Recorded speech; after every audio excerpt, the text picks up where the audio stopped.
IPhone ஆர்எஃப்ஐபி scan பண்ணுறது நம்ம ஆண்ட்ராய்டில் picture கொடுத்துருந்தோம். பட் இதில் எப்படி அப்படிங்கிறத நான் ஜஸ்ட்டு ஒரு ஒர்க்கிங் ஃபோனில் எப்படிங்கிறத காமிக்கிறேன். நீங்கள் அப்புறம் கம்ப்ளைண்ட் போன ஒரு ஃபோனும் நான் அதில் ரெடி பண்ணி காமிக்கிறேன். ஃபஸ்ட்டு ஒரு ஒர்க்கிங் ஃபோனில் எப்படி ஒர்க் ஆகுது ஆர்எஃப்ஐபி டர்போ பஸ் டூல் அப்படிங்கிறத இந்த வீடியோவில் பார்க்கலாம்.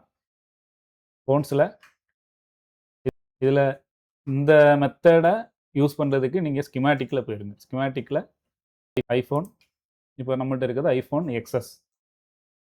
இதில் மதர் போர்டு, பிட் மேப், இதில் ஆர்எஃப்ஐபின்னு மென்ஷன் பண்ணியிருக்கோம். இது காமனான பிட் மேப்பு தான், அதில் ஆர்எஃப்ஐபின்னு நம்ம மென்ஷன் பண்ணி வச்சுருப்போம்.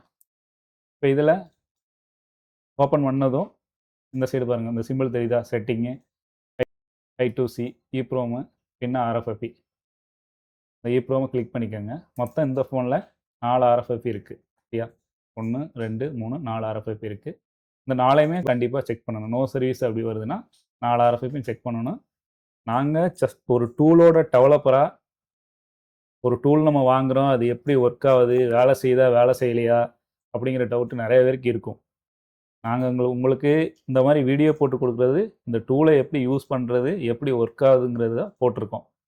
நீங்கள் நோ சர்வீஸு அந்த ஐஃபோன் இருந்தால் ஆண்ட்ராய்டு இருந்தாலும் சரி, அது சர்வீஸ் பண்ணுறதுக்கு நீங்கள் ஆல்ரெடி போய் இன்ஸ்டியூட்டுக்கு படிச்சிருக்கணும். அப்படி இல்லைனா போய் இதை பற்றி தெரிஞ்சுக்கிட்டு இந்த டூலை வாங்கி யூஸ் பண்ணுங்கள். நாங்கள் ஜஸ்ட்டு இந்த டூல் எப்படி ஒர்க் ஆகுது, இதை எப்படி யூஸ் பண்ணி அந்த கம்ப்ளைண்ட் ஃபால்ட்டை ஃபைன் பண்ணுறது அப்படிங்கிறது தான் நாங்கள் வீடியோவில் மேக் பண்ணுறோம். சரியா?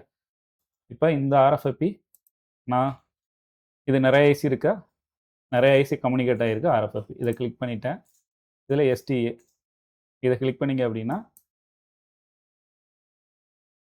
நம்ம டர்போ பஸ் டூவில் ஆர்எஃப்ஐபியில் மொத்தம் 4 தான் சால்ட்ரிங் பண்ணுவோம். Clock, data, 1.8 ground. சரியா? இந்த எஸ்டிஏனா சீரியல் டேட்டா. ஓகே, இதில் சால்ட்ரிங் எஸ்சிஎல் இங்கே கிளிக் பண்ணிங்க அப்படின்னா கிளாக்கு, இதில் ஒரு சால்ட்ரிங் டெஸ்ட் பாயிண்ட் இருக்கும், ஜம்பர் பண்ணிக்கோங்க. அடுத்தது 1.8 இங்கே அல்லது இங்கே ஏதோ ஒரு இடத்துல ஒரு சால்ட்ரிங். கிரவுண்டு காமனாக நீங்கள் ஏதோ ஒரு கிரவுண்டில் சால்ட்ரிங் பண்ணிக்கோங்க. மொத்தம் 4 இப்போ நான் கனெக்ட் பண்ணிட்டேன். சரியா? சால்ட்ரிங் பண்ணிட்டேன். ப்ளஸ் 4 சால்ட்ரிங் பண்ணிவிட்டு அதுக்கப்புறமா நீங்கள் டர்போ பஸ் டூவில் கனெக்ட் பண்ணுங்கள்.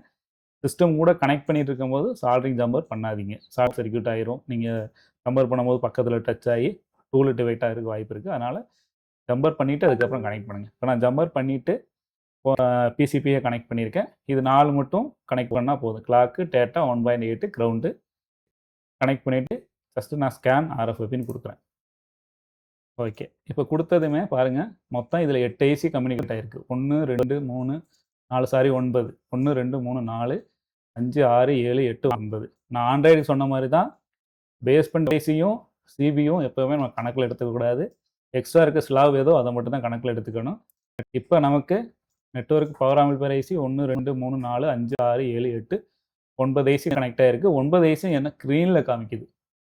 ஒருவேளை இதில் ஏதோ ஒன்று ரெட்டில் காமிச்சிச்சு அப்படின்னா அந்த ஐசி டிஃபெக்ட். உதாரணத்துக்கு இப்போ 9 இருக்குது, அதில் 7 வந்து க்ரீனில் காமிக்குது, சாரி 8 வந்து க்ரீனில் காமிக்குது, 1 வந்து ரெட்டில் காமிக்குது. இல்லை 6 7 க்ரீனில் காமிக்குது, ஒரு 2 ஐசி ரெட்டில் காமிக்குது, இல்லை 3 ஐசி ரெட்டில் காமிக்குதுன்னா அந்த ரெட் காமிக்கிறது இங்கே நாட் பவுண்டுன்னு சொல்லி வரும். அப்படி வந்தால் அந்த ஐசி டிஃபெக்ட்டு. எதுலாம் பவுண்டுன்னு வருது ப்ளஸ்ஸு எந்த ஐசி மேலாம் அந்த க்ரீன் கலரு நமக்கு இந்த க்ரீன் கலர் நாங்கள் மார்க் பண்ணி காமிச்சிருக்கோம் இல்லையா, இது காமிக்குதோ அது எல்லாமே என்னது நல்லா இருக்குன்னு அர்த்தம். இப்போ ஒரு உங்களுக்கு உதாரணம் விளக்குறதுக்காக நான் என்ன பண்ணேன், கிளாக் லைனையும் ஏதோ ஒரு லைனை நான் டிஸ்கனெக்ட் பண்ணிடுறேன். பண்ணிவிட்டு இது சும்மா உங்களுக்கு இது புரியணுங்கிறதுக்காக தான். இப்போ நான் டிஸ்கனெக்ட் பண்ணிட்டேன். இப்போ பண்ணிவிட்டு ஸ்கேன் ஆர்எஃப்ஐபி கொடுக்குற மாதிரி. இது ஒர்க்கிங் ஃபோனு, நல்லா இருக்க ஃபோன். கம்ப்ளைண்ட் ஃபோனு அடுத்த வீடியோவில் நான் மேக் பண்ணுறேன். தெரிஞ்சிருச்சா? இந்த மாதிரி இது ஃபுல்லாகவே நான் டிஸ்கனெக்ட் பண்ணியிருக்கேன். அதாவது ஒரு ஜம்பரை மட்டும். இந்த மாதிரி ரெட் கலர் வந்துச்சு, இங்கே நாட் பவுண்ட் வந்துச்சுன்னா அந்த ஐசி டிஃபெக்ட்டு. க்ரீன் கலர் வந்து ஃபவுண்டுன்னு வந்துச்சுன்னா அந்த ஐசி நல்லா இருக்குது. சிம்பிளாக புரிஞ்சுக்கலாம். ஒரு பிகினர் ஸ்டேஜில் இருக்கவங்க கூட அடிப்படையான விஷயம், அதாவது பேஸ்மெண்ட் ஐசியை செக் பண்ண தெரிஞ்ச, மோனோஃபிம்மரு, ஐஃபோனு, பேசிக்காக நெட்வொர்க் கம்ப்ளைண்ட் எல்லாமே செக் பண்ண தெரிஞ்ச ஒருத்தர்னால ஓகே பேசிக் எல்லாம் கரெக்டு. இப்போ நான் ஆர்எஃப்ஐபி நல்லா இருக்கா இல்லையான்னு செக் பண்ண போகிறேன் அப்படின்னா ஐஃபோன் சாண்ட்விச் போர்டு தான் உங்களுக்கு தெரியும், எக்ஸ்ஏபோ. அதை டிஸ்அசம்பிள் பண்ணாமையே பிரச்சனை எங்கே இருக்குது அப்படிங்கிறத ஐடென்டிஃபை பண்ணி ஒரு ஃபோனை ரொம்ப ஈஸியாக ரெடி பண்ணிடலாம். உங்களுக்கு வீடியோக்காக நான் ஒரு ஆர்எஃப்ஐபி மட்டும்தான் ஸ்கேன் பண்ணி செக் பண்ணி காமிச்சிருக்கேன்.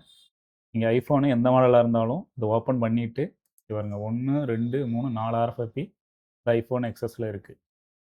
ஃபஸ்ட்டு முதல்ல என்ன ஆர்எஃப்எஃப் இருக்கோ அது எஸ்டிஏ, இது கிளாக்கு, இது 1.8 இந்த டெஸ்ட் பாயிண்ட்டு, கிரவுண்டு காமனாக நீங்கள் கிரவுண்டு எங்கே இருக்கோ அங்கே சால்டிங் பண்ணிக்கலாம். இதை செக் பண்ணிவிட்டு இந்த ஆர்எஃப்எஃப்ல எந்த பிரச்சனையும் இல்லை அப்படின்னா அடுத்தது செகண்டு எஸ்டிஏ இங்கே இருக்குது, கிளாக்கு இங்கே இருக்குது 1.8 அதே காமன் தான், அதனால் பிரச்சனை இல்லை, அதை நீங்கள் அப்படியே விட்டுறலாம். அடுத்து கிரவுண்டு. இப்போ இதில் கம்ப்ளைண்ட் இல்லை கரெக்டாக இருக்குது அப்படின்னா அடுத்தது போயிருங்க. இது 3வது ஆர்எஃப்எஃப்பி, கிளாக்கு டேட்டா கிளாக்கு 1.8 இங்கே இருக்குது, கிரவுண்டு காமன். அடுத்து 4வது போயிருங்க. 4வதுல டேட்டா கிளாக்கு 1.8 அதான் காமன் தான், பிரச்சனை இல்லை, கிரவுண்டு. இப்போ 4ஐயும் ஜம்பர் பண்ணி 1 by 1 1 by 1 1 by 1 செக் பண்ணிங்கன்னா எந்த ஐசி டிவைட்டுங்கிறது உங்களுக்கு ஃபைண்ட் ஆயிரும். அதுக்கப்புறமா அந்த ஐசியோட காஸ்ட் எவ்வளோ, கஸ்டமருக்கு நீங்கள் அந்த கஸ்டமருக்கு எவ்வளோ அமௌண்ட் சொல்லலாம், அந்த ஒர்க்கு என்ன மாதிரி ஒர்க்கு, சின்னதாக இல்லை பெருசாக போய் முடியுதா அப்படிங்கிறத நீங்கள் இங்கேயே ஐடென்டிஃபை பண்ணிவிட்டு அதுக்கப்புறமா நீங்கள் கஸ்டமர்கிட்ட அமௌண்ட் சொல்கிறதா இருக்கட்டும், இல்லை என்ன ஐசி அந்த ஐசி கிடைக்குதா இல்லையா, உங்கள்கிட்ட இருக்கா இல்லையா, எவ்வளோ டைம் எடுக்கும், இது எல்லாமே ப்ரிப்பேராக நீங்கள் பண்ணிவிட்டு அதுக்கப்புறம் போய்க்கலாம். நம்ம பிளாங்காக போய் போட பிரித்து வச்சுட்டு என்ன பண்ணுன்னு தெரியாமல் வேலை செய்கிறதுக்கு பதிலாக நோ சர்வீஸு ஆர்எஃப்ஐபி தான் கம்ப்ளைண்ட் அப்படிங்கிறத நமக்கு தெரிஞ்ச பின்ன 2 ஜம்பர் தான் மிஞ்சி, எனக்கு தெரிஞ்சு மேக்ஸிமம் ஒரு 10 நிமிஷம் போதும். எக்ஸ்பீரியன்ஸ் இருக்கவங்க இன்னும் சீக்கிரமே போதும். ஜம்பர் பண்ணிவிட்டு ஸ்கேன் பண்ணிவிட்டு இதுதான் கம்ப்ளைண்ட்டு, இந்த ஐசி தான் கம்ப்ளைண்ட்டு, இங்கே தான் நான் ஒர்க் பண்ண போகிறேன் அப்படின்னு தெரிஞ்சுக்கிட்டு அந்த வேலையை செய்யும்போது வேலை இன்னும் சீக்கிரமாகவே முடியும். டர்போ பஸ் டூல் வேணால் என்னை வாட்ஸ்அப்பில் காண்டாக்ட் பண்ணுங்கள், எங்களுடைய ரீசெல்லர் நம்பர் தரேன், அவங்கள நீங்கள் காண்டாக்ட் பண்ணி வாங்கிக்கலாம். தேங்க்ஸ் ஃபார் வாட்சிங்.